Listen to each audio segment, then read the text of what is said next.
আসসালামু আলাইকুম, স্বাগত জানাচ্ছি আরটিভির মধ্যাহ্নের সংবাদে। আপনাদের সঙ্গে থাকছি আমি রিদওয়ানা বিনতে জলিল। সংবিধান ও আইন লঙ্ঘন যাতে না হয় সেজন্য সুচিন্তিত মতামতের ভিত্তিতে একমতে পৌঁছতে চায় বিএনপি। আর তাই সময় বেশি নিলেও জাতীয় স্বার্থে একমতে পৌঁছতে তাড়াহুড়ো করতে চায় না দলটি। এমন কথা বলছেন বিএনপি স্থায়ী কমিটির সদস্য সালাউদ্দিন আহমেদ। আর ঐকমত্য কমিশনের সহসভাপতি আলী রিয়াজের আশা, বিএনপির সাথে প্রাথমিক আলোচনায় আজকে একমতে পৌঁছানো সম্ভব হবে। জাতীয় সংসদের এলডি হলের সম্মেলন কক্ষে জাতীয় ঐকমত্য কমিশনের সঙ্গে তৃতীয় দফা বৈঠকের আগে এসব কথা বলেন তারা।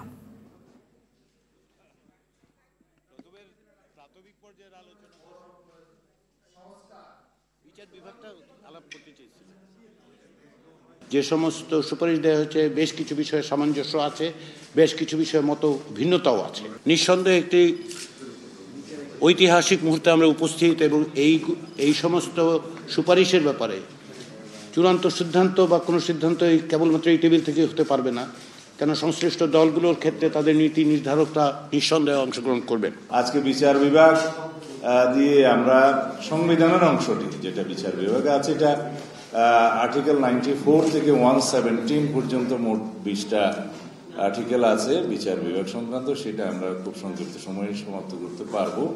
বিচার বিভাগের স্বাধীনতায়, সম্পূর্ণ স্বাধীনতায় আমরা বিশ্বাসী এবং সেটা আমরা বাস্তবায়ন করার অঙ্গীকার আছে, যাতে আমরা কোনোভাবেই বিচার বিভাগ কর্তৃক সংবিধানের কোনো কার্যক্রম আইনানুগ এবং অসাংবিধানিক না হয় সেদিকে যেন দৃষ্টি রাখি। বৈঠকের বিষয়ে আরো জানাতে আমাদের সাথে যুক্ত হচ্ছেন সহকর্মী জাহিদ রহমান। জাহিদ, একটু জানতে চাই বৈঠকের বিষয়ে নতুন কি কি তথ্য আপনার হাতে এই মুহূর্তে এসেছে? ইতিমধ্যে কিন্তু বৈঠকটি চলছে। আপনি জানেন যে সংস্কার বিষয়ে যে প্রস্তাবনা রয়েছে ঐকমত্য কমিশনের সাথে বিএনপি যে দ্বিমত রয়েছিল সেই বিষয়গুলো নিয়ে আলোচনা হচ্ছে।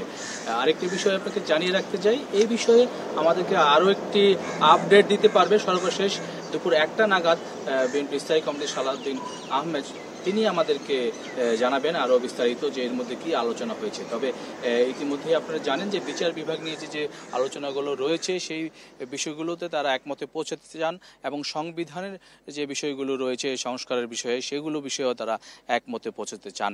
তবে এই বিষয়ে তাড়াহুড়া করার পক্ষে নয় বিএনপি, এবং ঐকমত্য কমিশনও বলছেন যে এই আলোচনার মধ্য দিয়ে আসলে একটি ভালো কিছু জাতির জন্য বয়ে নিয়ে আসবে। এছাড়া বিএনপি সহ যে রাজনৈতিক দলগুলো রয়েছে তাদের যে নীতি নির্ধারক ফোরাম রয়েছে সেখানেও সংস্কার কমিশনের যে বিষয়গুলো রয়েছে সেটিও আলোচনা হবে। ইতিমধ্যেই সহসভাপতি আলী রিয়াজ যেটি জানিয়েছে যে প্রত্যেকটি মিটিং যেটি সভা হয় সেই সভার শেষে প্রধান উপদেষ্টা যেহেতু ঐকমত্য কমিশনের সভাপতি, তার কাছে বিষয়গুলো অবহিত করা হয় এবং তার দিক নির্দেশনা মোতাবেক পরবর্তী আলোচনাগুলো হয় বলে তিনি আমাদেরকে যে সভা শুরু হয়েছে তার আগে তিনি জানিয়েছেন। তবে তারা আশা করছেন যে আজকের মধ্যে হয়তো ঐকমত্য কমিশনের সাথে বিএনপির যে সভা রয়েছে তৃতীয় দিনের, সেখানে একটি ইতিবাচক ইতি টানতে পারবেন তারা, এবং সেই প্রত্যাশাই তারা আমাদেরকে জানিয়েছেন। যদি আরও বেশি সময়ও প্রয়োজন হয় সেক্ষেত্রে সময় দিতে রাজি রয়েছে বিএনপি। সংস্কারের স্বার্থে, অর্থাৎ জাতীয় যে স্বার্থ রয়েছে সেটিকে সমুন্নত রেখে সংস্কারগুলো যেগুলো দরকার সেক্ষেত্রেও তারা আগ্রহ দেখিয়েছেন। বেদনা। জাহিদ, ধন্যবাদ আপনাকে। জুলাই অগাস্টে চানখারপুলে আনাস সহ 6 জনকে হত্যার মামলায় পুলিশ সদস্য আরশাদ, সুজন, ইমন, নাসিরকে ট্রাইব্যুনালে হাজির করা হয়েছে। সকালে কারাগার থেকে ট্রাইব্যুনালে হাজির করা হয়।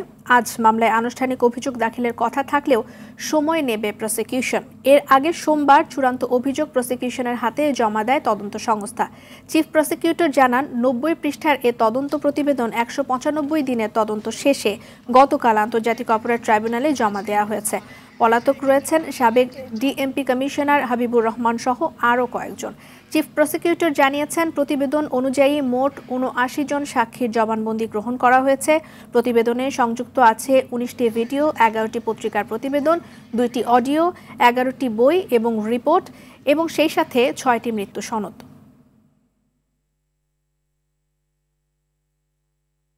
মানবতা বিরোধী অপরাধের মামলায় জামায়াত নেতা এটিএম আজহারুল ইসলামের মৃত্যুদণ্ডের রায়ের বিরুদ্ধে আপিল শুনানির জন্য আগামী 6 মে দিন ধার্য করেন আপিল বিভাগ। ওই দিন আপিল বিভাগের পূর্ণাঙ্গ বেঞ্চে এই বিষয়ে শুনানি হবে। 6 মে আপিল বিভাগের কার্যতালিকায় জামায়াত নেতা আজহারের আপিল কার্যতালিকায় শীর্ষে থাকবে বলে আদেশে বলা হয়েছে। মঙ্গলবার প্রধান বিচারপতি ডক্টর সৈয়দ রেফাত আহমেদের নেতৃত্বে 4 বিচারপতির আপিল বেঞ্চ এই আদেশ দেন। এর আগে চলতি বছরের 26 ফেব্রুয়ারি আপিল বিভাগের একটি বেঞ্চ তার রিভিউ আবেদনের পরিপ্রেক্ষিতে মূল আপিল শুনানির অনুমতি দেন।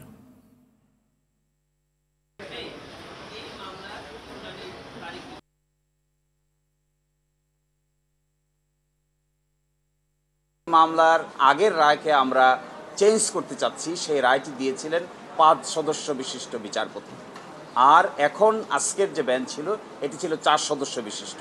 এই জন্য এই মামলার নিষ্পত্তি নিয়ে ভবিষ্যতে কোনো ধরনের কোনো প্রশ্ন যেন উত্থাপন করা না হয় এবং সঠিকভাবে আইনি ব্যাখ্যা বিশ্লেষণ করে যেন এই মামলাটি নিষ্পত্তি করা যায়, এই জন্যই পূর্ণাঙ্গ বেঞ্চে আগামী 6 তারিখে গুরুত্বের বিবেচনায় কজ লিস্টে প্রথম হিসেবে রেখে এই মামলার শুনানি করার সিদ্ধান্ত নিয়েছেন। আর্থনা সামিট 2025-এ যোগ দিতে কাতারের রাজধানী দোহায় পৌঁছেছেন প্রধান উপদেষ্টা অধ্যাপক ডক্টর মোহাম্মদ ইউনূস।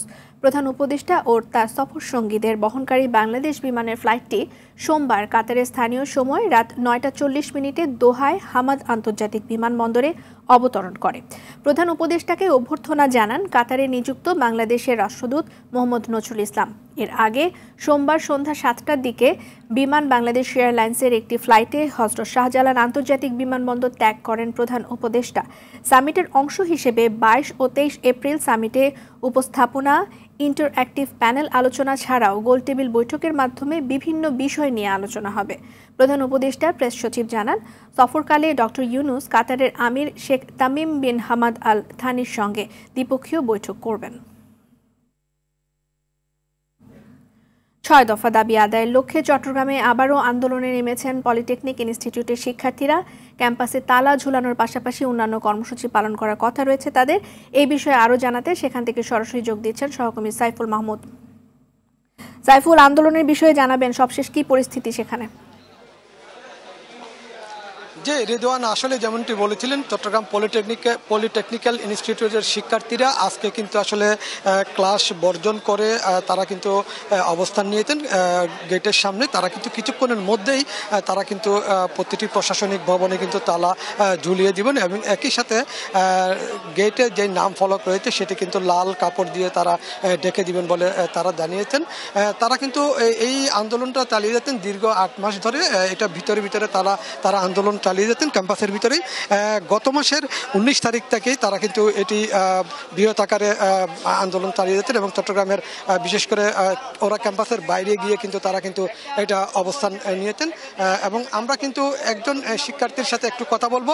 আমরা একটু একজন শিক্ষার্থীর কাছ থেকে আসলে একটু জানতে দেবো তাদের যেই দাবি দেওয়ার কারণে আসলে তারা আজকে কি কর্মসূচি দিয়ে, আপনারা আজকে দাবি দেওয়ার কারণে কি ধরনের কর্মসূচি দিয়েছেন? আজকে আমরা আমাদের চট্টগ্রাম পলিটেকনিকে রেড ইন রাইজ কর্মসূচি আছে, সাথে হচ্ছে আমাদের পলিটেকনিককে আজকে আমরা সিলগালা করে দিব এবং প্রতিটা আমাদের ক্যাম্পাসে যাতে শিক্ষকরা কেউ ঢুকতে না পারে, পুরো ক্যাম্পাস আমরা তালাবদ্ধ করে রাখবো। আমাদের নেক্সট কর্মসূচি কিছুক্ষণের মধ্যে শুরু হবে। শুনছিলেন আমরা একজন শিক্ষার্থীর বক্তব্য। তারা জানালো আসলে তারা আজকে সম্পূর্ণ তালা ঝুলিয়ে দিবেন যাতে কোনো শিক্ষক এবং কর্মকর্তা কর্মচারী যাতে আসলে ভিতরে প্রবেশ করতে না পারে, তারা সেই ব্যবস্থা নেবেন। এবং একই সাথে তারা জানিয়ে দেন তারা কিন্তু এই পলিটেকনিক্যাল ইনস্টিটিউটে প্রায় 7000 শিক্ষার্থী রয়েছে এবং এই 7000 শিক্ষার্থী আজকে গত মাসের 19 তারিখ থেকে কিন্তু একদম ক্লাস বর্জন করে কিন্তু নিয়মিত আন্দোলন চালিয়ে যেতেন। তারা জানিয়ে দেন তাদের এই 6 দফা দাবি যতদিন পর্যন্ত মানা হবে না ততদিন পর্যন্ত তারা তাদের আন্দোলন চালিয়ে যাবেন। এবং একই সাথে তারা বলেছেন আগামীকালকে থেকে সম্পূর্ণ ধরনের আসলে একদম প্রতিষ্ঠান শাটডাউন করা হবে, এখানে কোনো ধরনের কেউ যাতে প্রবেশ করতে না পারে তারা কিন্তু সেই ব্যবস্থা নেবেন। এবং একই সাথে তারা মার্চ টু ঢাকা কর্মসূচি ঘোষণা করবেন। তাদের যে 48 ঘন্টা আলটিমেটাম রয়েছে সেই 48 ঘন্টা আলটিমেটামের মধ্যে তাদের দাবি দেওয়া মানে না হলে তারা কিন্তু মার্চ টু ঢাকা কর্মসূচি ঘোষণা করবেন। রিদওয়ানা, এই ছিল শিক্ষার্থীদের আন্দোলন নিয়ে আমার কাছে এই মুহূর্তে সর্বশেষ তথ্য। সাইফুল, ধন্যবাদ আপনাকে। বরিশালের আগৈলঝাড়ায় র্যাবের মাদক বিরোধী অভিযানে 1 জন নিহত হয়েছেন। এ সময় 2 র্যাব সদস্য সহ 3 জন আহত হন। সোমবার সন্ধ্যায় উপজেলার সাহেবের হাট সংলগ্ন জোড়াপুল এলাকায় এই ঘটনা ঘটে। নিহত যুবকের নাম সিয়াম মোল্লা।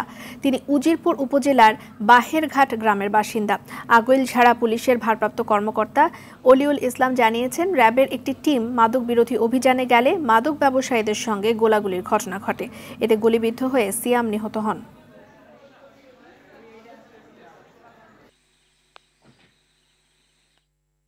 আন্তর্জাতিক প্রসঙ্গ, যুক্তরাষ্ট্রে উড্ডয়নের আগে একটি বিমানে আগুন ধরে যাওয়ার ঘটনা ঘটেছে। বিমানটিতে ৩০০ জন যাত্রী থাকলেও সবাই বিমান থেকে বের হয়ে আসতে সক্ষম হয়েছেন। আর এই ঘটনায় আহত হয়েছেন একজন ক্রু। দেশটির ওরল্যান্ডো আন্তর্জাতিক বিমানবন্দরে সোমবার এই দুর্ঘটনা ঘটে। বিবিসি জানায়, ফ্লোরিডার ওরল্যান্ডো আন্তর্জাতিক বিমানবন্দরে টারম্যাকে থাকা অবস্থায় ডেল্টা এয়ারলাইন্সের একটি বিমানে ইঞ্জিনে হঠাৎ আগুন লাগার পর যাত্রীদের জরুরি ভিত্তিতে সরিয়ে নেওয়া হয়েছে। বিমানবন্দরটিতে বিমান উড্ডয়ন অবতরণ সাময়িক সময়ের জন্য বন্ধ রাখা হয়েছে। এছাড়া দুর্ঘটনার কারণ অনুসন্ধানে তদন্ত শুরু করেছে যুক্তরাষ্ট্রের ফেডারেল এভিয়েশন কর্তৃপক্ষ।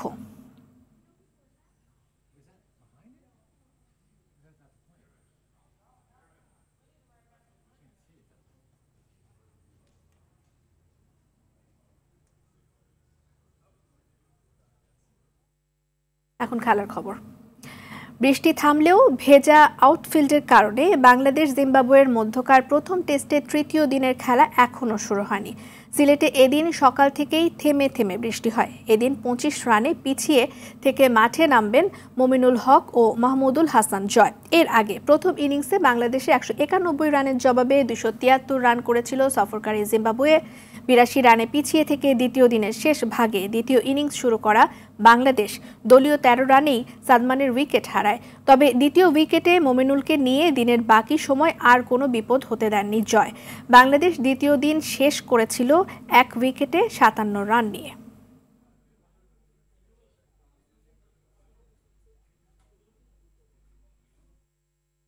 দর্শক, সিলেট আন্তর্জাতিক ক্রিকেট স্টেডিয়াম থেকে সরাসরি যুক্ত হচ্ছেন সহকর্মী নাজমুস সাকিব। সাকিব, এখন কি অবস্থা মাঠে, সেই সাথে পরিবেশে, সবকিছু মিলে একটু অবস্থা জানতে চাই। রেদওয়ানা, সকালে জানাচ্ছিলাম যে বৃষ্টি হচ্ছে, গুড়ি গুড়ি বৃষ্টির কারণে আসলে মাঠে কভার ছিল এবং আমাদের কাছে যে আপডেট ছিল, আবহাওয়া আপডেট ছিল, সেখানে আসলে জানানো হয়েছিল যে আজকে বৃষ্টির থামার সম্ভাবনা আসলে খুবই কম ছিল, ম্যাচ পরিত্যক্ত হতে পারতো। কিন্তু সেই চিত্রটা কিন্তু কিছুক্ষণ পরেই বদলে যায়। মাঠে এখন আসলে বৃষ্টি নেই, সিলেটে রোদ উঠেছে আকাশে এবং পিচ কভার সরানো হয়েছে, মাঠ প্রস্তুত করা হচ্ছে। মাঠের এক পাশে হচ্ছে ক্রিকেটাররা তাদের প্রস্তুতিও সারছেন। তো বলা যেতেই পারে যে কিছুক্ষণের ভিতরেই বাংলাদেশ জিম্বাবুয়ের মধ্যকার তৃতীয় দিনের যেই খেলাটা সেটা শুরু হবে। আপনাদেরকে একটু জানিয়ে রাখি যে সিলেটে কিন্তু এই বৃষ্টিটা প্রতিদিনই হচ্ছে, নিয়মিত থেমে থেমে বৃষ্টি হয় প্রতিদিনই। আমরা দেখেছি এর আগেও প্র্যাকটিস সেশনের সময় বৃষ্টি হয়েছে এবং জিম্বাবুয়ে তাদের প্র্যাকটিসের সময় সেই বৃষ্টির বাধায় তারা আসলে খুব আক্ষেপ প্রকাশ করেছে বেশ কয়েকদিন। তো আজকেও সেই দৃশ্যটা আমরা দেখেছি যে বৃষ্টির কারণে আসলে ম্যাচ নিয়ে একটু শঙ্কাই তৈরি হয়েছিল, কিন্তু শঙ্কাটা কিন্তু এখন বলা যায় কেটেই গেছে। সিলেটের আকাশ পুরোপুরি পরিষ্কার, বৃষ্টি নেই এবং সব কিছু ঠিকঠাক থাকলে বাংলাদেশের মধ্যকার তৃতীয় দিনে খেলা শুরু হবে। যদিও প্রথম সেশনটা বৃষ্টিতে ভেসে গেছে, দ্বিতীয় সেশন থেকে বাংলাদেশ আসলে তাদের প্রস্তুতি শুরু করবে। ৫৭ রান, ১ উইকেটে ৫৭ রান নিয়ে বাংলাদেশ মাঠে নামবে। তো সব কিছু ঠিকঠাক থাকলে ভালো একটা কিছু নিয়ে বাংলাদেশ তৃতীয় দিনে শেষ করবে। রেদওয়ানা। সাকিব, ধন্যবাদ আপনাকে। মধ্যাহ্নের সংবাদ এ পর্যন্তই। দুপুরের সংবাদ ১:৩০ দেখার আমন্ত্রণ রইল। ধন্যবাদ সবাই।